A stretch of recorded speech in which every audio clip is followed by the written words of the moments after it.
This is a podcast from the Queen City Podcast Network. Artstar is a Sith, and he has very sexy thigh meat. TBJ is a badass. She's out here in these streets killing it. Nerd school in session, bringing knowledge, no aggression.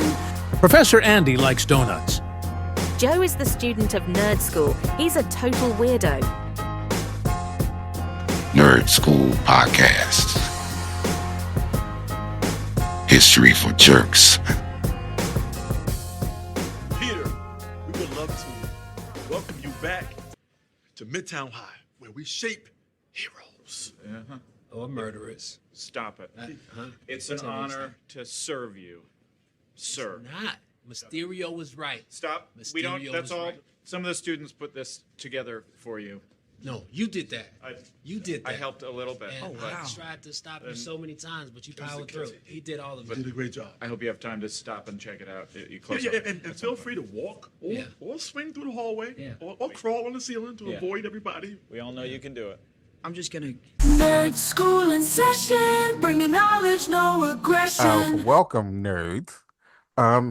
The three of us, sans the great incomparable TBJ, are about to dive back in eventually to Spider-Man No Way Home. But before that, the mighty Artstar has sort of a, I guess this could be like Artstar's Minute, right? We'll call this Artstar's Minute. All right. Artstar's And we're going to time it. 60 seconds. 60 seconds to get something off your chest. There's this thing where people are automatically associating, I want to say people, a lot of nerds, they're automatically associating IPs with types of movies, if that makes any sense. So it's like, intellectual property? Yeah. So Joker has to be this kind of movie. Venom has to be this kind of movie, right? Okay. Just went and saw Venom today, and I get the hate on the movie, but a lot of people have been like, "Oh, it's a comedy. It's Venom. It's supposed to be an action movie." I've not seen Joker Part Deux yet, but a lot of people hate this because they're like, "Oh, it's a musical. It's a Joker. It's supposed to be violent and sadistic." But it's like people are just automatically associating the villain or the hero with, "Oh, this is this type of person. This must be an action film. How dare they make Venom funny? How dare they make the Joker with Lady Gaga a musical? How dare they?" That's a minute. Okay, wait. All right, I got a million questions because of this. I think I get your point. Even without knowing a lot. Bending genres is cool, and nerds can be too goddamn uptight about shit. Right. Yeah. And comics encompass all goddamn genres. But would you say people do that with comics as well? Like, this fucking comic can't be like this. This Warpath comic can't be this. It needs to be no that. idea. Has Warpath ever had his own series? I don't know. But he's always in X-Force. But I guess because the comic books kind of hold your hand. Like, oh, this is a Red Band book, which means it's going to be real bloody, gory, and violent, or a lot of sex from this character who's a sexual being. Did you say Red Band? Red Band? Red Band. Red Band is what they call, like, if they release a trailer, the Green Band trailers are for all audiences. Red Band trailers are going to have cuss words. Red Band. Like the Blade comic book is quite bloody. So it's a Red Band. Yeah, there's like Marvel has Max Comics, which are for adults. DC has had an adult label. Was it Black Label? So the adult labels are just more dirty and gory and bloody. Sexy. It's they don't have that. Well, this is an all ages book. We can't, like Batman. They just kept Rodney Barnes just did a Batman book where he says that there's a lot. He says "fuck" is in it a lot of times or some shit like that. He said. So wasn't there like a big thing, like, I don't know, maybe 5 years ago, like DC had a more adult themed label, and everyone went nuts because there was an issue that had Batman's dick in it, and then they had to reprint it and like shadow it out or something like that. And I can't remember. Yeah, I remember that. All right, so you're telling me I can find a comic book out there right now at a shop with Batman's dick in it? I think I don't know. I don't know I how feel like that if you shook do out. find it, you're not getting it for cheap. So Yeah, it's probably like the like one print run had. Right. Let me just ask you this: Batman's dick in it. if I go to 3 comic book shops tomorrow and just say, "Hey, do you have the comic book with Batman's dick?" Or if I just say, "How much is Batman's dick? you do that. How You much do for some that. dick?" All right. Did I do that? Or not? It's Batman's penis came out in September or in 2018. It's called. That's the title of the comic, Batman's penis. No, Oh. it's not. It's like one panel. Oh, wow. Okay, I'm looking at it. Oh, do you love it? Are you getting horny? Are you becoming gay? No, it's a one panel from Batman Damned #1 from Brian Azzarello and Lee Bermejo. You said colon. The superhero's penis, seemingly tired from a night of trying to solve the Joker's murder, is seen leaning to Batman's hard right, resting behind a pair of turgid thighs just below a chiseled waist. The shot is presented in shadow, yet is nonetheless clear what we're seeing, the first ever exposure of Batman's manhood. But and then it's got like a slider on it. Because he's cow. Yeah, like you can see his wiener has a slider on it. No, this image on Vox this article I'm looking at. Oh, I thought you were saying he's banging. Like you can slide back and forth between the censored panel and the panel with the wiener in it. Oh yeah. And Batman's also saying bullshit. Do you like the wiener one better? Black Label. That was DC's Black Label. DC Black Label, yeah. Yeah, the wiener is unnecessary. Wiener. Okay, so I'm glad we went down this rabbit hole of Batman's dick. Bat dick. Bat dick. Hey, TBJ's not here to stop this. So Bat dick. Yep. There we go. Yes. This is why TBJ is needed to prevent ongoing bat dick conversations. But Yes. I did want to say when we were talking about the genres or whatever. If TJ would be curious about Bat Dick, actually. She's a big Batman fan. Into Batman. Yeah. Maybe she'd encourage it. But probably not. Wouldn't you be Art in playing the devil's advocate here, or the Artstar advocate, whatever you call it, since you are Satan. I mean, you are a Sith, not a Satan. Yeah, you're a Sith's advocate. Wouldn't you be disappointed if a Deadpool movie came out and it wasn't funny? I don't think I would be disappointed, but it's one of those things where it would have to be like, let's say if the one with Deadpool didn't have like when what's that? What movie was that? Origins? Was it Origins? Wolverine Origins? Yeah, that shitty one. Yeah, we had the shitty Deadpool in it at least. Yeah. Oh wait, it was a different Deadpool. It wasn't Ryan Reynolds. It was Ryan Reynolds, but it was a proto. It wasn't the version of Deadpool that we got in his series. And he had the whole like. I mean, he was kind of that. There was basically like the gist was like he showed up as he's Wade Wilson. He can cut bullets in half with swords and stuff, but he's just Ryan Reynolds. He doesn't he's not scarred or anything. But then the villain, I don't even remember what the villain is in that movie, but somehow gets a hold of him, and you think he's dead or captured or killed or something. Then he shows up, and now he's bald, and he's got weird like makeup on his face that I guess is supposed to be like scars. And then this was all before the first Deadpool movie? Yes. This was the first Ryan Reynolds as Wade Wilson was in Wolverine Origins. I didn't even know this existed.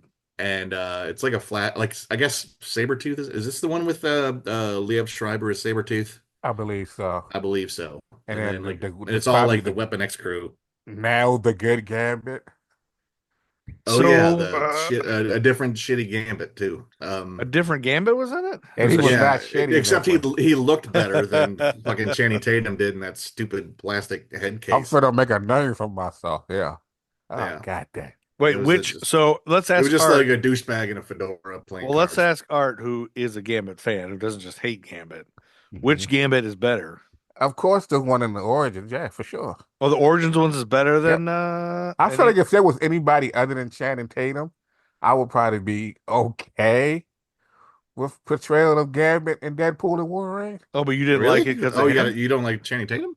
I don't think Channing Tatum isn't right for the role. That's what Okay. It just feels. It's not who you picture. Well, it's like the whole, he like he has that same journey that Ryan Reynolds had. He's been trying to get Gambit made for so long. They're like, hey, we probably won't get you a movie, but what we could do was throw you in, a cameo in this Deadpool and Wolverine. You get to suit up as Gambit and try your best at the accent. Gee willikers, thanks, guys. Wait, That's so why I are you imagine saying it. so is it known that Channing Tatum's a huge Gambit fan and Yes. he's been wanting to be Gambit? Or Yes. Yeah, okay. I think he's like from New Orleans or something, and like Gambit his is a dad's New from Orleans New Orleans. character. He's from Mississippi. Okay. He's from Mississippi. So Or it's Alabama, one of those regional. places. Very rarely you get a hero from New Orleans / Mississippi. It's pronounced Narlands. Wait, didn't Rogue from Mississippi? Or She's she Louisiana. Rogue, so. Alabama. I can't remember. I think she's Shaggy? Louisiana too, right? Isn't she also Cajun? I guarantee. No, she's not She's Cajun. always saying, "I guarantee." Justin Wilson is Gambit. Yeah, Justin Wilson. How y'all law? Yeah. All right. Yeah, look So, up as Rogue's we Yeah, were find out saying- where Rogue's from, because I swear she was. So, all right. I know I've asked this every fucking episode, probably. So, just because Logan is now in Deadpool, does that mean that all of the previous X-Men movies are now part of the MCU or not officially? I mean, technically, if you consider the MCU every also alternate reality, much like this film with Spider-Man No Way Home, Yeah. where we get the alternate realities of the previous Spider-Man franchise iterations, Yeah. those are in the MCU now. Tobey Maguire Spider-Man is MCU, but it's just another dimension. And so's Andrew in the Garfield MCU. one, which I will tell you, and I have to come clean on here because I don't think I had watched it yet when TBJ and Art and I. You didn't watch the second one. You had watched the first one, right? I think I was getting ready to watch it, but I hadn't watched.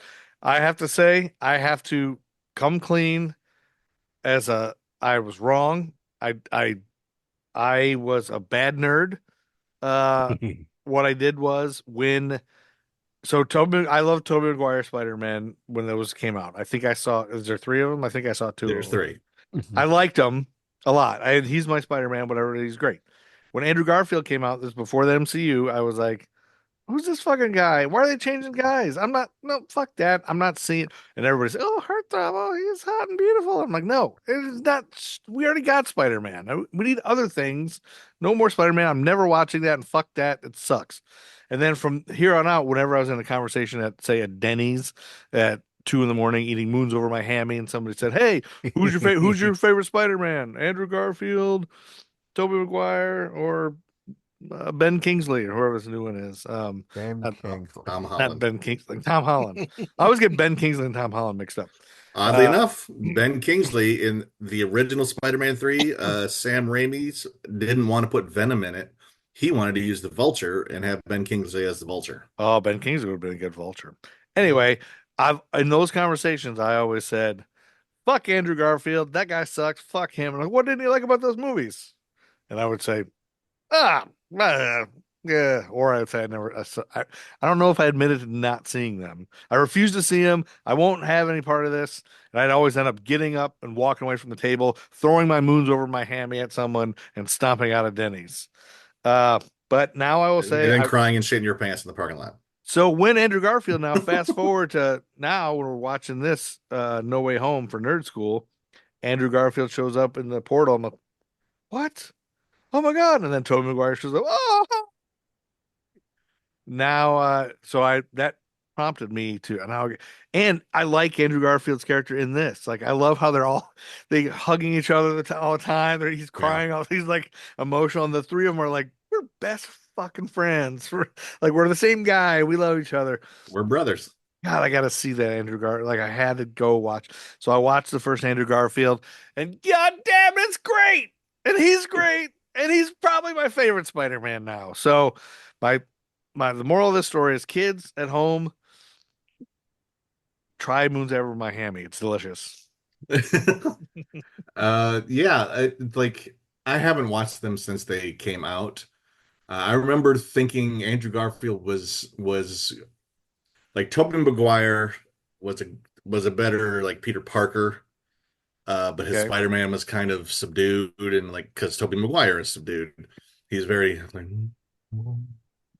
and then so Spider-Man wasn't out. Like, I mean, he'd try it, but Andrew Garfield had a lot more peppy Spider-Man. He was doing a lot more like fun, wisecracking business and all that. I liked that he was kind of yeah fucking with the bully a lot, like doing like playing basketball with him, like going crazy in the basketball, using the skills, to show off like we would all do if we were in high school. And he kind of became cool. And I like Gwen Stacy a lot. I love Emma Stone.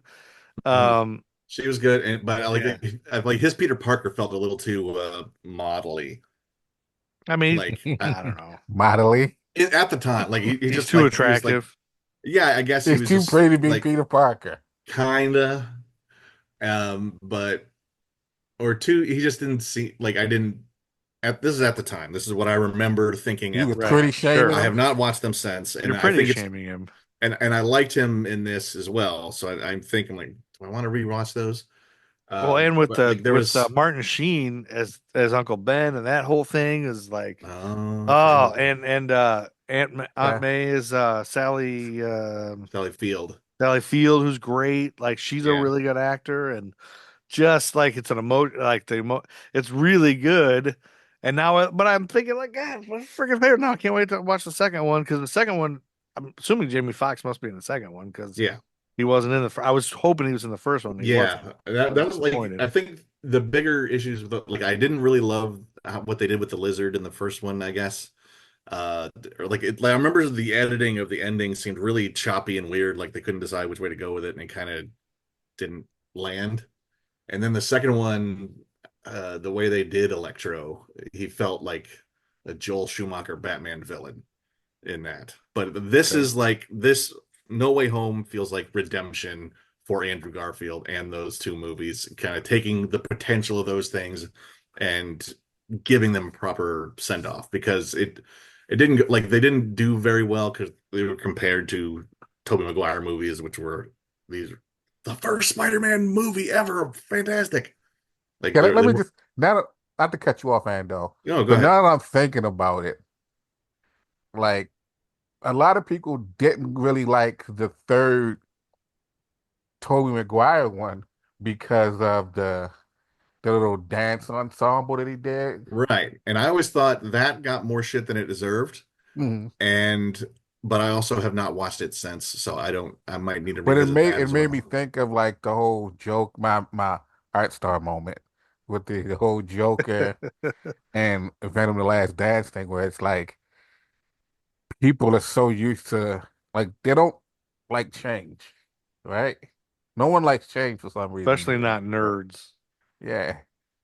So when you said the dance ensemble, can you tell me exactly what? All right, there's a bit Spider-Man 3 with Tobey Maguire. It's basically there's two villains in it. Sandman, who is in this film, Thomas Hayden Church, Lowell from Wings.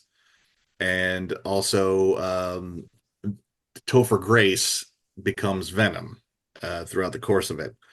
And it felt like, and there was, but the whole the storyline from comic books with the Venom symbiote is that originally during the big Secret Wars crossover, Spider-Man loses his outfit and gets a new outfit from the weird planet they're on, which is the alien, like it's a symbiote, like which I've read that actual original one. I read the 80s one. So that symbiote, like then and it's like, oh cool, Spider-Man has a neat black outfit. That's awesome. It's like latching itself to me. This is weird. So it's like slowly becoming like a weird parasite and like encouraging like unpleasant aspects of his personality. So that happens in this movie. So Tobey Maguire is like starting to become a little bit more shitty. Like kind of a dick. He wears his hair different. He's walking around being an asshole kind of guy, kind of a douchebag. But he's it's like a big montage of Peter Parker becomes an asshole. And like there's some point where he's just walking around just feeling super confident and doing it like this, and then like doing some funky dance moves in the middle of the street, and apparently I don't know why. I thought that was great. I don't know why people hated that. He was doing dance moves in the street. Yeah, you're like, it was sort of like he's walking around. He's just so goddamn full of himself that he's walking around strutting like it's sort of like a Staying Alive spoof, but at the for Saturday Night Fever, John Travolta's shit. I'm pretty sure he's walking around to the Bee Gees. I might be wrong, but it's so it's basically walking around how you walk around. Yeah. I walk around like an asshole. Like he's got like this dumb haircut, and then like Gwen Stacy is in that, played by Bryce Dallas Howard, who I thought was really. I remember. Really I didn't realize there was another Gwen Stacy in any of the other movies. Yeah. All right, I'll have to watch that one. Shit. Now I have to go back and watch the Tobey McGuire ones. God dang, now I'm all out of order. I don't know if I'm gonna say it, but like one thing I really liked about Topher Grace's Eddie Brock is this bit where like the whole thing, like Eddie Brock is works at the Daily Bugle, is like kind of competing with Peter Parker for the same kind of job, and Parker gets it and Eddie Brock gets all pissed. And then I think Eddie winds up faking some shit and gets called out on plagiarism or something like that. And then like he's having his come to Jesus moment. Like he goes to a church and starts having like talking to God about like, God, I don't know what to do. Like you think it's normally it would be he's having a character moment where he's learning and growing and trying to better himself. But what he winds up doing is going, God, I don't talk to you that much. I don't turn to you much, but I just need this one thing. I need you to kill Peter Parker. And that's just like, what? That's the opposite of what you do in a church. And I really liked that little bit of Topher Grace pulling that off. Oh, I realized when you said Topher Grace, I realized Tobey McGuire and Topher Grace. I may have thought they were the same guy. Like that's basically the same guy. Topher Grace is a 70s show guy. Yeah, I know. Yeah, but why are there two of those guys? Why we don't need the same guy twice? We already got one of them. We don't need. That's what my whole thing back to Hollywood needs more people. They don't Tobey have. McGuire is not the same guy. Well, we have 0 art stars and we have 2 Topher Grace, Tobey McGuire type guys. They're not. They're the same thing. All that similar. They're the same difference. No offense to Topher. They have 2-syllable names that start with T. That's it. All right. Anyway, so where we left off, Andy, we didn't get very far. We did a lot of this talking about, Spider-Man and, beginning of it. And TBJ did a quick run through, but I really wanted to get through a lot of it. But we basically got to the heavily secured spiritual oasis with Donkey Kong Jr. Do you have Donkey Kong Jr.? When they have to when you go to Happy's apartment, they had to get out of when we also talked, so we've done the Daredevil scene or the Matt Murdock scene. No, but we briefly at the very beginning. I briefly talked about Brand New Day. Oh no, we did do one more. Sorry, we did do Daredevil. Sorry, go ahead, Art. Sorry. I briefly talked about Brand New Day and what is it? One more time or one more day? More day? A new day, the tag team. Now, One More Day was, I think, like the whole sequence of where this whole Spider-Man goes to Doctor Strange and tries to, and that stems from the Civil War comics where he, which I did mention. Yeah, superheroes had to register, so Peter Parker revealed himself. J. Jonah Jameson we passed talked out. about that. Yeah. Okay, yeah. Art kind of did some of the Andy. I'll hit a couple more Professor things just to throw this out there. The villains. This is the Sinister Four, I guess, but it's there. Green Goblin, Sinister 5. I forgot to do him, but these are mostly all these characters were basically Stan Lee and Steve Ditko in like the first year of Amazing Spider-Man in 1963. Trotted out all these characters. Dr. Octopus was first in Amazing Spider-Man number 3. Sandman came in number 4. Lizard in number 6. Electro in number 9. And I'm pretty sure Green Goblin, Norman Osborn, was there right from the get-go, but he wasn't the Green Goblin. I forgot to look up the Green Goblin. Is Green Goblin and Hobgoblin the same guy? No, that's a different. Here's the thing, though. there have been like 100 hobgoblins. One of them was Ned Leeds. That's right. That's what I read somewhere, that Ned in the comics becomes Hobgoblin. So we think we're seeing hints of that in this movie, right? Aren't we? We're referencing it. The whole thing later in the movie where he talks about, he keeps saying, I promise I'm never going to be, which is because in Spider-Man 3, Harry Osborn, James Franco, kind of takes up the Green Goblin James mantle. Franco. Pronounced it incorrectly, Ando. It's James Franco, okay? That's James Franco? James Franco. Actually, Green Goblin came later. Like, he was Amazing Spider-Man 14, so he didn't come till 1964. So everyone else predates the Norman Osborn Green Goblin in this. Well, that just ruins your whole thing. I guess Very. So you're a big liar and a piece of shit. I mean, TPJ's not here to keep you honest and call you a piece of shit. So somebody has to. But yeah, like, this is all classic Spider-Man stuff that we're getting, but with a I mean, still, even definitely modern twist. Issue 14 was still probably very 1964. Yeah, it's like we've had it. Spider-Man existed for like a year. None of us were born yet. So where we left off in the going through the whole movie recap was that Peter had to get out of there. They all were interrogated, and then the lawyer said it's going to get bad. And the lawyer happened to be Daredevil, who caught the brick. And said it's going to be in May. So we got to move. And then they go to their now, have you watched any of the Netflix series of Daredevil?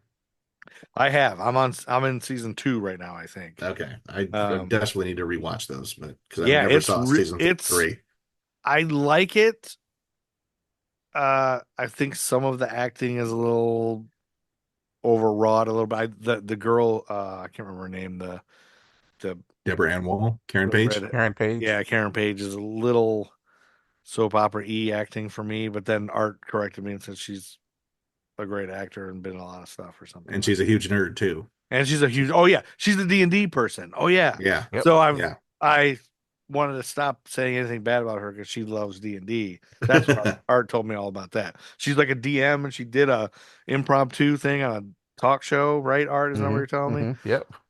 So that alone, I was like, okay, I got to go back to Daredevil. And Karen Page is the character. Like, it's like a lot of Daredevil is like if Spider-Man was darker in that sense. And they're blind. both dressed as red. They're both New York vigilantes, and like he's a little different.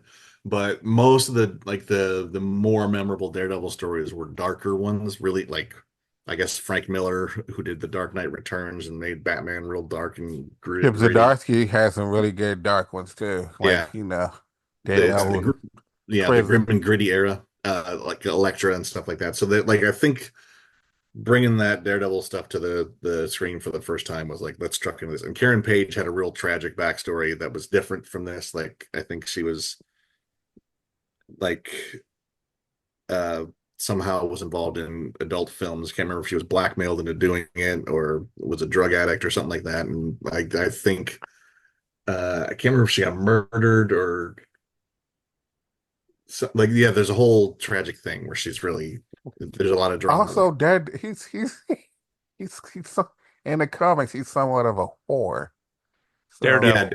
Yeah, he sleeps around a lot, right? Yeah, I knew that from a Nerdy Night show we did where they had a debate who'd be better at giving dating advice between Daredevil and I can't remember who he was against, but everybody audibly, when they found out they picked Daredevil for that thing, everybody's and I didn't get it at all. I was like, what's going on? But and now it's crazy, I know. crazy. If you ever watch the movie Ray with Jamie Foxx, in the movie Ray, they pretty much make Ray a whore who is a blind guy who sleeps with any woman he can get his hands on. Maybe Daredevil's based on Ray Charles? Probably not. Yeah, but 6 degrees of Daredevil. I'm trying to think. Degrees of Ray Charles. You know how they say like your senses are heightened if you have one that's like if you're blind you can smell better, you can hear better. Do you think he also like sex feels a lot better because he's blind? Maybe that's why Ray and him do sense it more. Of touch. That's all the sense of touch. So yeah, why not? And but plus also, he's Catholic, so he's always wrestling with his own faith. So I don't know what the premarital sex means for that, but Well, they also say if you masturbate, you go blind. But Andy is proof it doesn't happen like that. Andy jacks off with Batman's dick. It's way off the rails. Masturbation and Batman's dick. That's what this show's about. All right. Okay. So now MJ and Peter FaceTime. They FaceTime each other. While Happy Hogan is trying to sleep with a CPAP on. Yeah, that's what we're talking about. They both like each other. And he's like, we've covered no new ground. Come on, you're saying the same thing over. He's got a CPAP on. So finding out that Happy's got a CPAP was very happy. I was very happy about that. And then Peter's got to go back to school. And JB Smoove, Martin Starr, Hannibal Buress are at the top of the stairs. I know what you did. Hannibal Buress is great. Yeah. He's so funny and great. Mysterio was right. Yeah, he gives him Mysterio was right. And then Spider Shrine. I wrote the word Spider Shrine. I can't remember. That's the Martin Starr built. They have the whole. Yeah, Martin Starr. You built that yourself. It was like the students all want to do this. What are you talking about? You did that. He made a Spider Shrine to him. Yeah, putting like a plaster cast of his face and head. Yeah, the only bad thing about this movie is those three are only in this part. Yeah, because they were great from the earlier ones. But yeah. But then everybody's got their phones out and they're all taking a picture of them and video them. Oh man, all the social media. Peter, MJ, and Ned escape to the roof and make plans to live together when they all get an MIT. And they're all excited about that. But problem is, they don't get in. It's all Spider-Man's fault. So Peter goes to see Doctor Strange. And Doctor Strange has a coffee mug. Anybody remember what it says?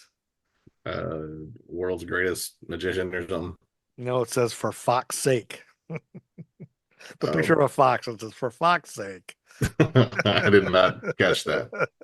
I love little stupid shit like that. But there's so much. That's one of the things. Like I just watched it today and was just amazed by how fucking full of stuff this is. Yeah. Like you think like there's a lot of like early comic book movies or like you can see older films that are like just barely stretching out one plot over the length of a feature film, and there's like nothing to it, like one scene, like it's sort of all right, we have to hit these beats, say these words, do this, that, but and then it just feels like kind of a paper thin experience. But this is just so much going on all the time, all these little side blurbs, blah blah blah blah blah blah. Yeah. Everyone is bouncing off of each other in really fun, interesting ways, and that's like why you want to see all these comic book characters together in the first place, is how they interact with each other, how they bounce off each other, how things change when like Spider-Man's on his own or Spider-Man is hanging out with Doctor Strange. Well, now you've created this big entire MCU universe. Yeah. All these characters. And the fact all that these Joe stories. found out that Scooby-Doo exists in the MCU. Oh, yeah. Yeah, because he says, Scooby-Doo this shit. Like, that was funny. Yeah. Love So the now cartoon, Scooby-Doo's yeah. part of the MCU. And the runes of Kafkal. We found out about the runes of Kafkal. And Wong says, fuck you to him. Because they talked about... I don't even know what my notes even say anymore. It's been so long that we've done this. I have Wong says FU, Equalizer in the 80s, Sanctum intersection of cosmic energy, spell out of control. Yeah, Doctor Strange explains what the same sanctorum is. It's here at the intersection of cosmic energy. Oh, and they filmed an episode of the Equalizer here once in the 80s. Why would you even mention that? I don't know. I know unless the set they were in was where they filmed. He probably mentioned that because Debra Jo Rupp was in Equalizer in the 80s. Which basically now says that she's here. Debra Jo Rupp is. She's freaking in Agatha all along. She's in the She's part of the MCU, but she's in everything. She is. It's really everything is really part of the Debra Jo Rupp-averse. So he probably said, they filmed an episode of Equalizer in the 80s, the Sanctum intersection of cosmic energy. Yeah, that's what it is. That's why it's built there. Yeah, so I always have to write down when they say any kind of crazy nonsensical words. I have to write it down and just be like, they said this, and this is a nerd thing now that I can learn and say. And I want to say it like weird times. I What liked. is this? What is this? The sanctum intersection of cosmic energy in here? Yeah, everybody looking like I'm an I idiot. like that there was a bit where I guess later, this is probably later, but when Ned and MJ get to the sanctum and uh, he goes, "Yeah, you guys can work in the Undercroft," and that sounds real cool. It's like the Undercroft. It's just the fucking basement. It's just because that's all that means. That's yeah, all the he's word always Undercroft everything's means. so cool, But no one says Undercroft. So, but I guess he tries to give him the spell to make everybody forget. But he's like, everybody's gonna forget. If I make it forget, you're not gonna have MJ. And he's like, oh wait, but can't you just make it just my friends, like everybody but her? Oh, and can't you have my friend Ned? And he's like, you can't change in the this spell moment, mid. this is one of those moments where you realize that he's still just a kid. He's just a kid. Yeah, he's just a kid, and also Doctor Strange is probably not the Sorcerer Supreme for a reason, because you'd think a guy with his wisdom and experience wouldn't do this at all. Would at least have a conversation about all right, what are the parameters of the spell you want me to cast? But if we go back, Benedict Cumberbatch is a dick. Right?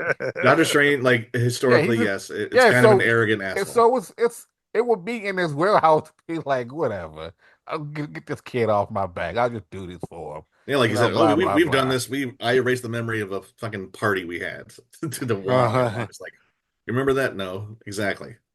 So that he's, I guess, treating it a lot more casually than it should be treated, which I think is a mistake he realizes when Peter Parker starts finally going, wait a minute, I should have thought this through a little more. But I like and Doctor that, Strange though. should have talked to him about that. Well, I like that Strange and Wong both are kind of flippant about these universal powers that they have. They're just like, yeah, fuck it, you're the like the snow, it's everywhere, like just that they're fucking with it as any human would. If you suddenly had all these powers, you would kind of fuck around a little bit and do shit like that, and forget a party that you had or whatever. And I don't know, it's just it's kind of fun stuff. Anyway, so now the spell got out of control. But Peter has to now go convince the MIT lady, right? So he flies to the bridge. But now I'm already forgetting. They didn't get into MIT, so he right. So his big plan is to. This is before he goes to. No, it's after he goes to Doctor Strange, but they contain the spell, and they don't realize the extent of what just happened. Oh, so they stopped the spell. So they don't think it. They haven't. Nobody's forgotten him yet, right? Yeah, right. They stopped the whole thing because you fucked it up too much, and I had to contain it. So he's like, all right, well, shit. Now I have, and then they have a discussion like, you didn't even try to plead your case first. You just came to me first to erase everybody's memory instead of talking to the admission officer. Yeah. And Peter's like, I can do that? I didn't know I could do that because he's a fucking teenager. Right, yeah. I didn't know I could Why just go. Would he know that? Yeah. Again, go do that. But they don't know that the spell already did something, right? Yeah, they don't know it yet. Point, so he goes to chase her down because Flash Thompson makes him bribe basically to get information. To get her info. Tell everybody I'm your best friend. And so he finds out where she is, tracks her down, and goes to try to make a case for himself. And then that's when Doc Ock shows up. Yeah, he flies the bridge. Cars around. He's about to convince her. Doc Ock shows up. And I wrote, when Doc Ock from a different movie shows up and starts attacking. And I didn't even really remember. I don't think at this point, when I watched this the first time, I don't even know that I realized he was from a different movie at that point. I only put it all together with the other ones because I don't think I saw whichever one he was in. Spider-Man 2, Tobey McGuire. He was in the second Tobey McGuire one. So maybe I may have, not have. I didn't remember that at this point. I think it's the best one. But I love that he takes control of his tentacles with Bluetooth. Yeah. Like the nanotech jumps onto him and he's able to neutralize him. Oh, they didn't have Bluetooth in 96 or whenever. Or 2003, 4. Well, maybe they did have Bluetooth then. I don't know. But it wasn't as advanced. Yeah. Not the way it is now. But right after Doc Ock insists, you're not Peter, the MIT lady agrees to give him all a chance to get into MIT. Suddenly, we see goblin bombs going off. Then Peter is blipped back to Strangeland. Dr. Ock and Lizard are in cells, and Strange explains that when the spell got effed up, it started pulling in everyone who knows Peter Parker is Spider-Man from every dimension. And Peter says, "Oh, I saw Green Elf too." And he's like, "Oh shit, you better get all these guys." Well, I figured out how to get them all back to their own dimensions. And so now the goal is he thinks just to find this Green Elf. And so Ned and MJ are allowed into the Sanctum Sanctorum to help Scooby-Doo this shit, as he says. Yes. Go ahead and Scooby-Doo this shit. I need help. I need my friends. Okay. Well, Scooby-Doo this shit. And then there's a bit in there that I noticed this time, like the general sort of pseudo-tragic ending of the film is, this is also when MJ and Ned find out what he tried to do with Doctor Strange. And she was like, next time, brainstorm with us next time, so we can come up with a plan. Talk to us first. Yeah. And then, and I like how MJ says, she says to Strange, as I checked, this is not our problem, and you could ask nicely. And he was like, please, Scooby-Doo this shit. Yeah. I know some more magic words. Please. Yeah, that's good. And that's when they mention the undercroft, and then Ned's all excited. And there's a line I wrote this down just for some reason. I love this line. Was Ned is looking around, I guess, for when he finds Electro, I guess, or where to go for Electro. He goes, "You can take the guy out of the chair, but you can't take the chair out of the guy." He's the guy in the chair. Yeah.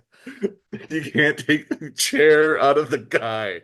Yeah. That doesn't make any sense, but it's brilliant. I love Ned. I love Ned. Everything Ned does and says. Yeah. He's great. Yes. Yeah. So, but I like that Doc Ock. So Doc Ock kind of explains the whole thing. It's like, well, this is impossible. That can't be Norman Osborn because he's dead.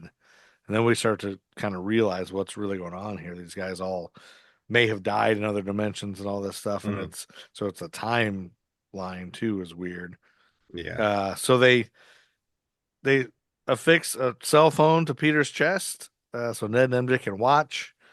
And this electric guy and Sandboy show up. That he can't get the green stains from the guy throwing the green paint on him. When he's like, Mysterio was right. So he's got green stains all over his suit. So in this scene, he's wearing his suit inside out because he can't get the Really? I missed that. They keep cutting him trying to clean off the paint. I saw him trying to clean that, but I didn't. And then he looked at the underside. It was like, oh, I can do this. And then the next time you see him, his suit is inside out. And it was black on the inside, right? That's how he got that dark suit or whatever. It looks all like circuitry and stuff like that. Oh. But it's kind of neat. And it fit the scene because it was at night. And then eventually, it's sort of like under the radar. This is like one of the things where it's just so packed full of stuff that you kind of miss. Easter chickens. Yeah. Aunt May finally is able to clean his suit later. Okay. When he goes back to her.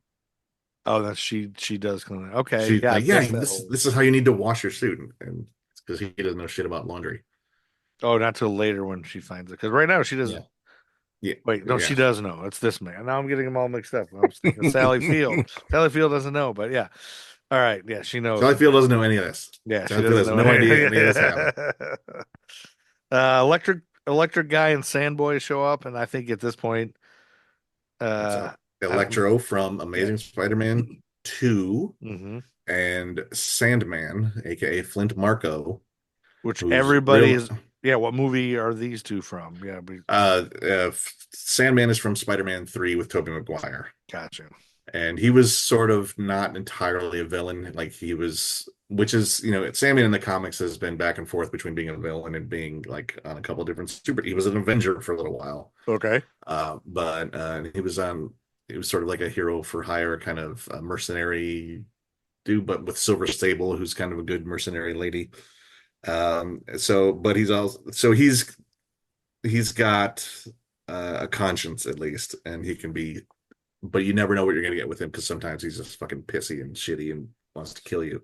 And his origin story is he was a plane mechanic on Wings before he became a Sandman, right? Yes, he was Lowell from Wings, and he didn't know much. But he was Sandman. he was like a criminal, like a petty criminal of some sort, and then I can't remember what his origin was. He says it somewhere like I fell into a vat of something when Electro was like I fell into a bunch of electric eels, which reminds me that's what actually happened in Amazing Spider-Man 2. You gotta watch where you fall, he says later with Jamie Foxx. Yeah, I think he said he fell in like a nuclear or some silo kind or of a sand silo or something. or a super collider or something like that. I can't remember what it was. I remember in comics, I think he was like on a beach hanging out, and then some some kind of radiation happened because it was the 60s and radiation was caused everything. And they just used radiation for everything weird that could possibly happen. Quick side question for those of you who play Marvel Snap. Are you guys happy with Sandman's new power compared to his old power in Marvel Snap? What is his new power? I don't know, but it's not this. It's It's everything not that you costs. can only play once. That's not that anymore. It's everything costs one more that round. Instead of being you can only play one card. So it's a They completely did that different to power. Electro too, didn't they? Didn't Electro get his changed? So like the next round only you can play one card or something? I don't know. I don't remember. I don't know. We But need to have the Sandman's real guys- name is Go William ahead. Baker. in Okay, the William comics, Baker. But he took the name Flint Marco to sound tougher. Okay. Is Flint Marco tougher than William Baker? Well, I guess Is you think Flint- about the names. There's also Kane Marco, which sounds pretty tough. What is it? Kane Marco is the Okay. Juggernaut. Oh yeah. K Marco? But Kane Marco is Kane Juggernaut's real name. Wait, but I thought he was Professor X's brother. Stepbrother. Oh, stepbrother. So they're kind of different names. Okay. Yeah, his name is not Kane Xavier. Yeah, I think they had the same dad but different moms. I think that's the case. But yeah, Well, then wouldn't they have the same name? not if Kane Marco wasn't raised by. I don't remember exactly. Oh, great. But Now we they're- have to stop all this and go make a whole Juggernaut podcast. But Flint Marco is what Sandman goes by here. In this And- one. Okay. So these two show up, but this Spider-Man doesn't know them because they were in different movies with different Spider-Men. Yeah. Right? So they don't know. Yeah, Sandman was with Tobey McGuire. Jamie Foxx, Electro was with Andrew Garfield. Yes. Peter tries to explain the whole universe thing. And then he sucks them both into the wizard dungeon. Literally the dungeon of a wizard. I don't know what else you want me to call it. The wizard's dungeon. Yeah. There's no way to sugarcoat that. There's no way to sugarcoat that. It's literally the dungeon of a wizard. And then Green Goblin is hearing voices. Aunt May calls Peter and says, "One of your crazy guys is at my work." And it's Green Goblin, played by Willem Dafoe. And Artstar happens to be the president of the Willem Dafoe fan club. And Willem Dafoe is an amazing actor. He is good. And he is great, and also he has the perfect face for the Green Goblin. Yeah. Which is why it was so frustrating in that first Spider-Man movie when they just gave him that big silly helmet. And I get that the Green Goblin is hard to do because what is he? It's basically a Halloween mask, but it acts like a regular face, and that's weird. That doesn't really exist in real life, but Willem Dafoe kind of looks like a goblin. he does. So I would have thought what they could have done was, he gets injected with a goblin serum, and when his bad guy takes over, his skin could turn green, just like the Hulk. Yeah, but then you know how they had it set up. Every time he was hearing the voices, he was looking at the mask. So it's like if you don't have that mask and he just turns green, doesn't mean now he always have to be staring in the mirror, which is a lot of times what ended up happening anyway when he was going crazy. Yeah, or was sort of like how reflection Harry, started hearing him, and Harry got upset and threw the thing at the mirror and found the secret cave, which Right. led to him becoming Hobgoblin. So yeah, I guess if you needed a mask, you needed a mask. But just imagine that guy's face except green and wearing a dumb purple hat. and then he looks exactly like the Green Goblin. So he's got the perfect grin. Or if they would have went straight old school and gave him like a pointy elf hat with the green skin. Yeah, I did.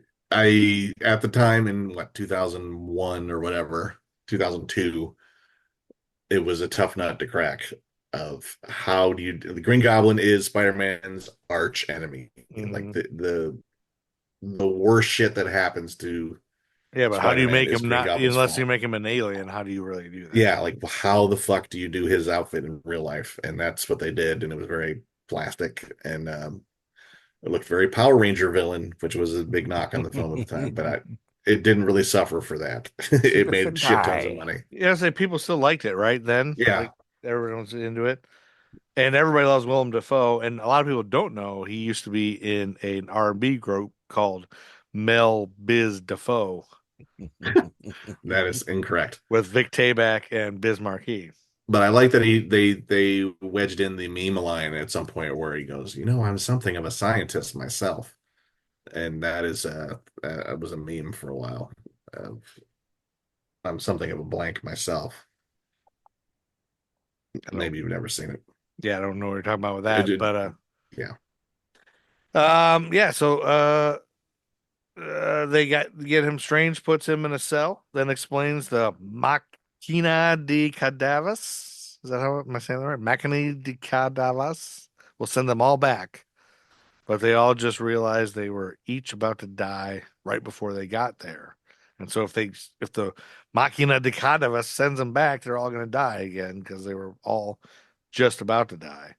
So that's the whole crux of the movie. Now we got to figure out how to get them to not be about to die. And save them. Basically, Spider-Man has to figure out how to cure all of his classic villains before sending them back to their timelines, to give them a fighting chance to not die. Right, just to be a nice. And Doctor Strange is like, "Fuck it, it's fate." Yeah, let them die. They're not supposed to be here in the first place. This is what's supposed to happen in their time. He's like, "No, I gotta do the right thing. I'm a good guy." Yeah. Peter, Michelle, and Ned all look at each other knowingly, like you do when you know you gotta do the right thing. Which is what May tried to tell him, because like Peter was on Strange's side first until Aunt May says we have to help people. Yeah, that's what we do. You have a duty to be a good person. Yeah, is that easy? Is that what's best for them or what's best for you?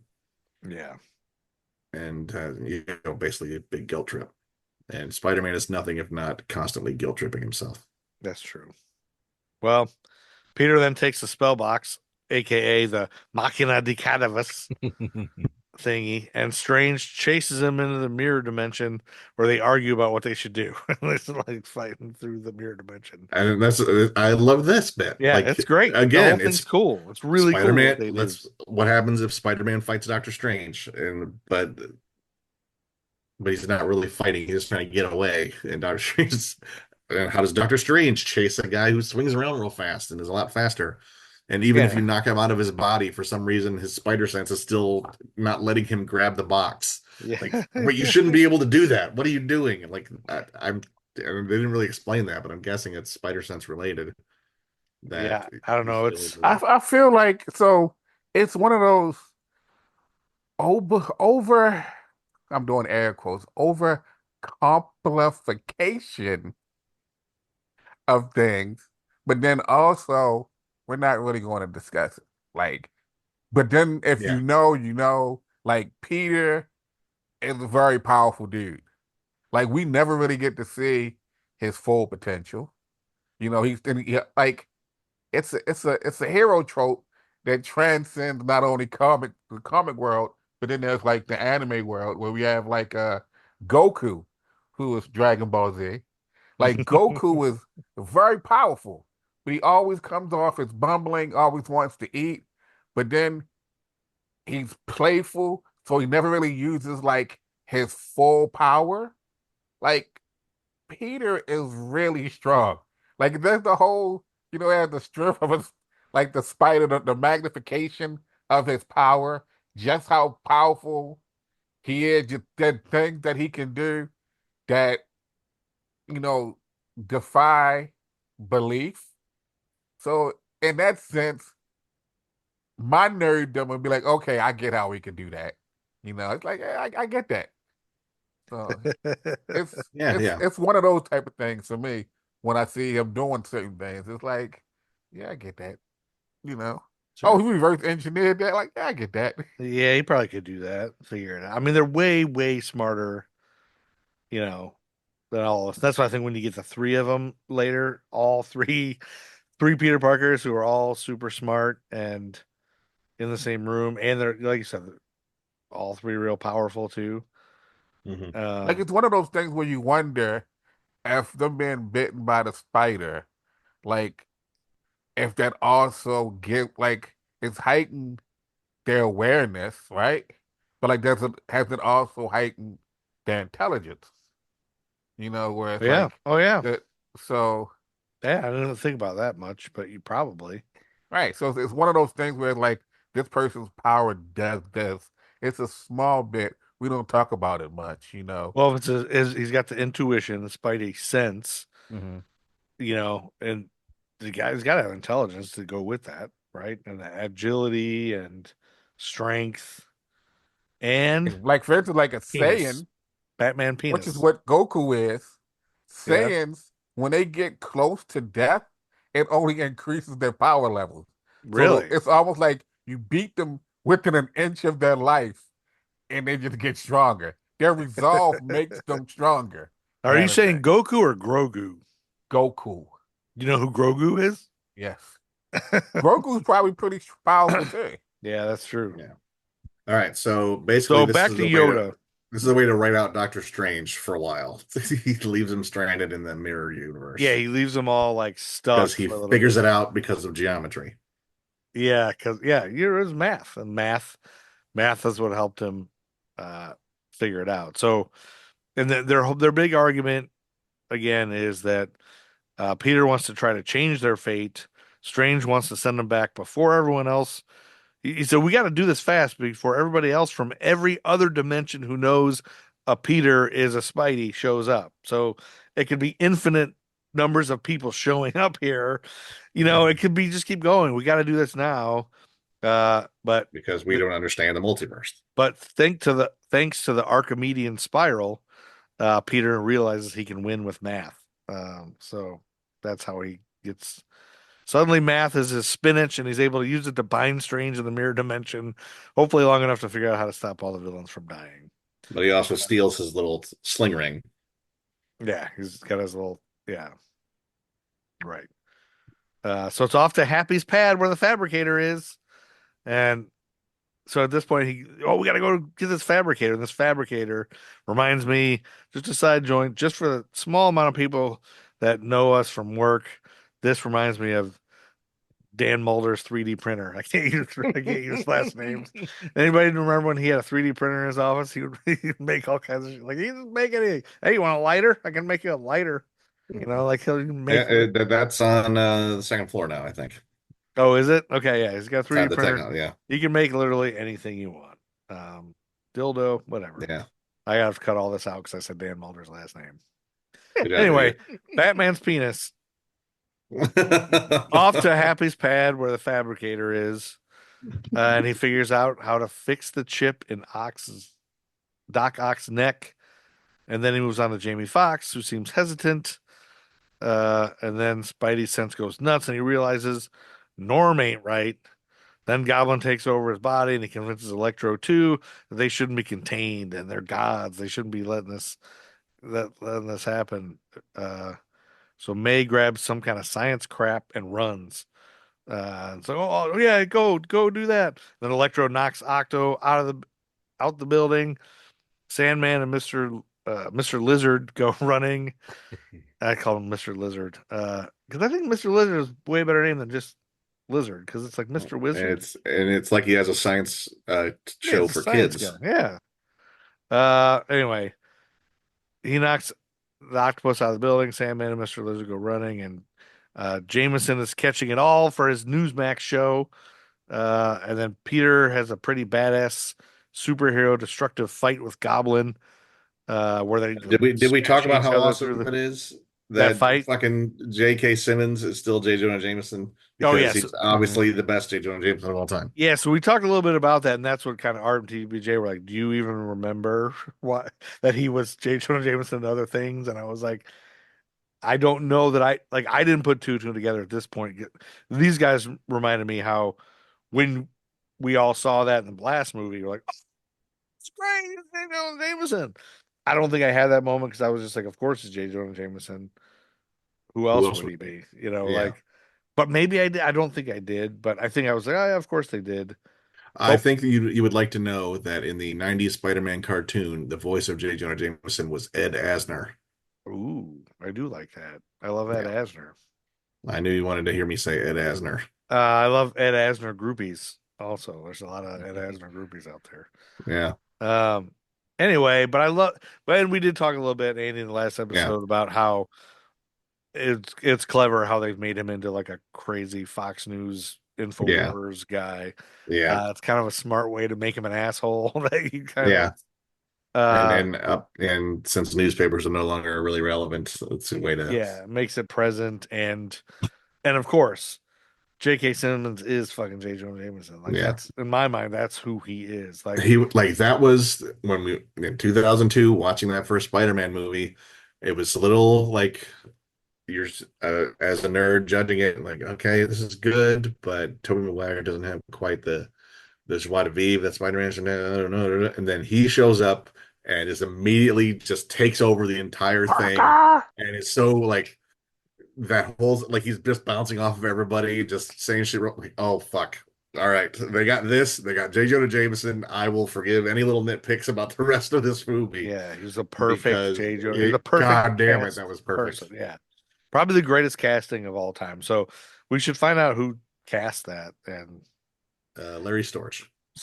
Was it Larry Storch? No, it wasn't Larry Storch. I don't know. I just wanted to say Larry Storch. Who's Larry Storch? Oh, some old actor from F Troop. Oh, okay. And I think he was on an episode of Love Boat. Okay, so Peter has this big badass fight where they're smashing each other through buildings and stuff, through floors and things with the goblin, like wrestling moves. Like wrestling moves. Someone does like a fucking several wrestling bomb. More than one wrestling move. Yeah, I love when they do wrestling moves, and that's what they would do in a big destructive fight like that. So great. If you could if you had to fight a guy, why not powerbomb him through a floor? So May sneaks up and injects him, but it seemingly doesn't work. While Peter is begging May to run, Goblin knocks her down with his chariot and then drops bombs, and Peter's trying to deflect them. This is when May tells him, with great power comes great responsibility. With great power, there must also come great responsibility, which is the real quote, which makes it's like, yeah, you have great power. That must also come with it. You can't shirk that shit, which is what Donald Trump is about to do. But you go ahead. Yeah, and just like instills all that in it, and then Aunt May's dead. Yeah, she dies. Happy shows up, gets arrested, yells for Peter to run, and the police are after him. Run, Peter, run! And he's got it's a real sad, really heart-wrenching thing. It is, because Marissa Tomei is great. And I love Tomei is great. We don't want her May being the one who says that line instead of Uncle Ben. Yeah. Because we've never seen Uncle Ben or heard about him in this. And that was basically his moment. Yeah. And I like, because of the way this was structured, like we didn't see Tom Holland's Spider-Man origin story. It's just sort of implied that he kind of learned that lesson. So we didn't see this one coming. So this was a great way to bring that in to also reinforce what he's trying to do with these villains.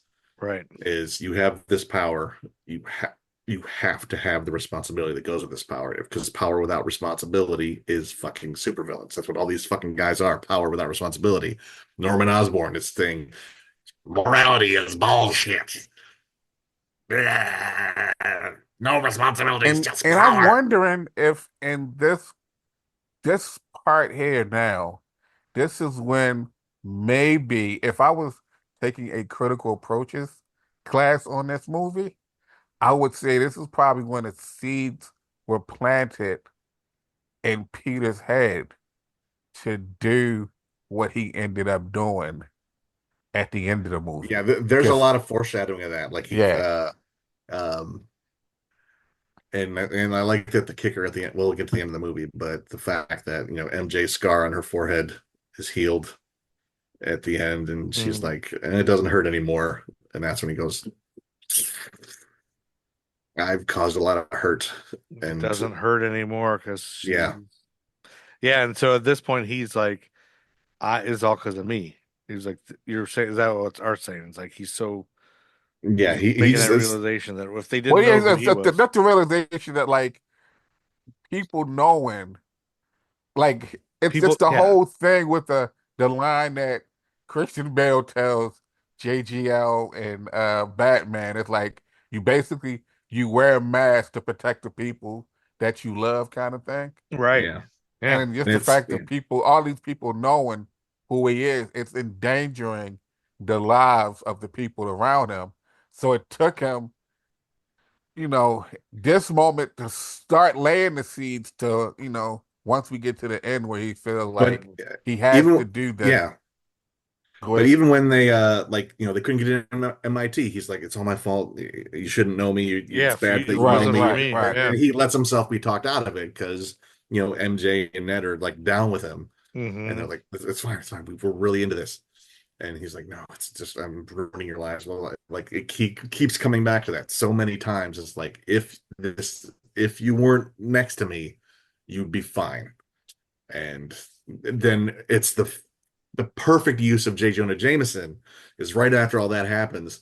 We're hearing that monologue of like everything Spider-Man touches turns to ruination. Yeah, and he's watching that, having this watershed, like this horrible breakdown. He just lost Aunt May. And it drives that home, and that's where J. Jonah Jameson is one of Spider-Man's arch enemies. Is bringing that shit home where it's like, I know you think you're doing the right thing, but so often collateral damage is lethal, and it's chaotic. And I know you have the power, you have the responsibility, but eventually he's going to need to. He's at the end of this film, he decides I have to go this alone.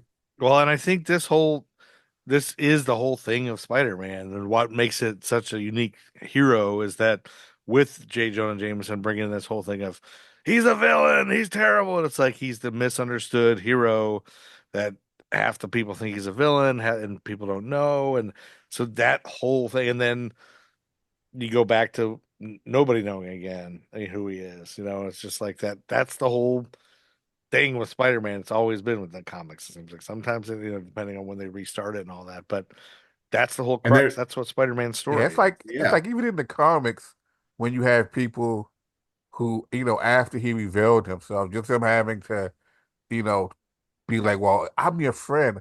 How come I didn't know? How come this person knew? How come they knew? How come, like, they're like storylines in this great book that great series that Andy doesn't like, where they're just a lot of people, comes up to Peter, and it's just that question, like, people like Johnny Storm. These are like people he's been friends with for a while. I'm like, well, you know who I am, but we don't know who you are, kind of thing. And then now we know, and it's like, how come we never knew, kind of thing? Like, I can't believe it's like the way in the comics that they sort of undid the everyone forgets thing is that whenever he willingly reveals his identity as someone, they remember everything. They don't know it at all until it's like, hey, he goes up to Johnny Storm or the Fantastic Four and says, look, you'll remember it as soon as I take my mask off. You'll see my face, you'll know who I am, and then you go, oh, I remember everything now. So I'm guessing if he would have at the end told MJ who he was, it would start coming back to them, which they might do in whenever they do. So that all still can happen in the next one. It could, because that was extremely sad at the end of this. When it's over, like I want him so badly at the end of that comic. I'm just like. And it's like on one hand, it's like you're like I wanted to hug Dad and be like, hey. Yeah. They told you they wanted in. They told you they made you promise to come get them. And you promised. You made that promise. You made that decision. So we might get by that yourself. still, and the one they're gonna start. I'm already hearing the argument in my head that when it does happen, like you didn't fulfill your promise. I'm pissed. But this is also a way to give Tom Holland, Peter Parker some storylines to give him a Gwen Stacy or a Black Cat storyline. Okay, yeah, they could do that. He starts dating somebody else for a little while. Oh no, it can't be anybody but Zendaya. The world wants it. They're together in real life. We all love it. TBJ loves it. Mm-hmm. TBJ ships them. You guys but anyway, so yeah, and I was just thinking J. Jonah Jameson is, the Alex Jones right-wing demagogue demonizer. He demonizes someone for ratings, for profit. And that whole scene also brings just the whole point of what right-wing demonizers do. If you're a person that they're demonizing and you have any self-doubt at all, it's going to pile up in your brain. You got this loud, obnoxious, super confident voice that is echoed by a lot of people and has millions of followers or whatever. Is just reinforcing everything negative you thought about yourself, which is why, Donald Trump gets elected and everyone has to share like LGBTQ suicide hotline prevention things. Is because we're going to get 40 years of demonizing the shit out of people that are already having a hard time. Right. And it's going to suck. You said 4 years, right? Did you say 40 years? Yeah, that's like you said 40.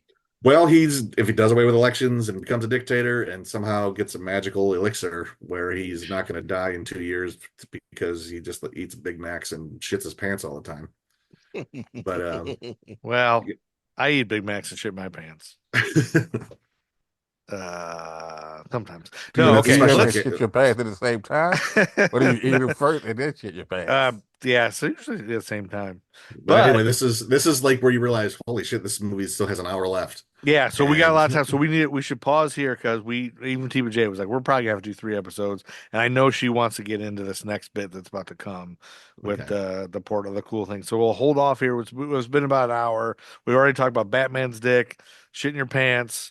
And there's some was it if blind people ejaculating. So we've talked about things that TBJ take the guy out of the chair, but you can't take the chair out of the guy because the chair is what does the job. I don't know. I almost feel like we should get any more things that TBJ wouldn't want us to say off our chest real quick since she's not here to stop us. So any butthole stuff, Andy, you want to talk about? Penis? We don't want to get ourselves rectal polyps. Polyps. We don't want to get ourselves canceled. Oh, that's true. And then TBJ will be like, you jerks. You guys, we're not supposed to sing about rectal polyps. Andy, do you have any rectal polyps? No. Oh, okay, good. Art? I had a colonoscopy though. Oh, you did? Did you like it? I'm of the age where you have to get a colonoscopy. Yeah, it's about that time for me. Most people say the prep is worse than the actual thing. Is that because the prep is you have to drink this thing that cleans you out. So it tastes awful, and then you're just gushing shit for your pants all night to clean it out, so they can look up your asshole and look for rectal polyps or any other thing like that. Yeah, and but the actual process is you go lay down, they give you something, you're out cold in a second, and then you wake up and you're done. And your butthole doesn't even. Yeah, you're not experienced. You don't wake up with a camera in your butthole. No, you wake up and you're in a different room and you're done, and your butthole doesn't even feel weird. It does. Having had a camera up. That's what I figured. Your butthole's got to feel weird. Not at all. You didn't even notice. That's scary. So they could do anything to you. They could put 3 hot dogs up there and you wouldn't know. They would. You probably know that. Oh, but they do the thing on the camera. So if there was anything left in there when I woke up, then I would have probably noticed that. Okay. But it's not like your butthole goes, "Hey, there was a camera in here a little while ago," and I feel all weird and. Well, they've been telling me I got to do it for a while, but I chose to poop in a box, and then right before I pooped in the box, they told me the insurance wasn't going to cover it. Yeah, they say you can either do it like poop in the box, and you poop in the box, or just go straight and get it done. But if you poop in a box and a box still comes kind of like inconclusive or something, you still have to do it anyway. Then you have to But do then it if you anyway. poop in the box first, it might do something with your insurance. So it's best to just go ahead and get it instead of pooping in the box. I just want Art to keep saying pooping in a box. Pooping in a box. Pooping in a box. I want Pooping in Art. a I want cardboard TBJ to box. say pooping in a box. Pooping in a box. Pooping You in a know, box. that's a negative. Do you remember the song "Living in a Box" by the band Living in a Box off the album "Living in a Box"? And it goes, "Living in a box, living in a box, Remember living the in a song cardboard box." with I Jimmy don't. Fallon and Justin Timberlake called "Dick in a Box"? Dick in a box. I remember that. That one I do. It's a poop in a box. It's a pooping in a box. Pooping in a box. Pooping in a cardboard box. box. Pooping in a box. Pooping in a box. Cola. What's that? CP? Is it CP? Cola with the little box there where it comes to your door and sings to you and talks to you like poop in a box. But then it tells you in a disclaimer that are like, you somebody are has you written it. pooping into an anthropomorphic living box? That's Yeah. what the commercial. That's what they do. Is it a commercial? Oh, He the is that the one with Chris Parnell's voice saying? Well, "Please they poop in me"? did a parody of it with on SNL with Woody Harrelson. The box is animated. It says, "No, just go ahead, poop in me." And it opens, it's like, "I don't know if I feel comfortable pooping in your mouth." It says, "No, do it. I love it." It's really kind of weird. Anyway, Artstar, do you want to sing a poop in a box song as we go out, or It's my poop in a box. Poop in a box. Pooping in a cardboard box. Batman stick? Pooping in a box. Pooping in a cardboard box. And cut. Pooping in a box. Pooping in a cardboard box. Batman stick. Pooping in a box. Pooping in a box. Pooping in a cardboard box. I do not co-sign this. Nerd School Podcast. History for Jerks.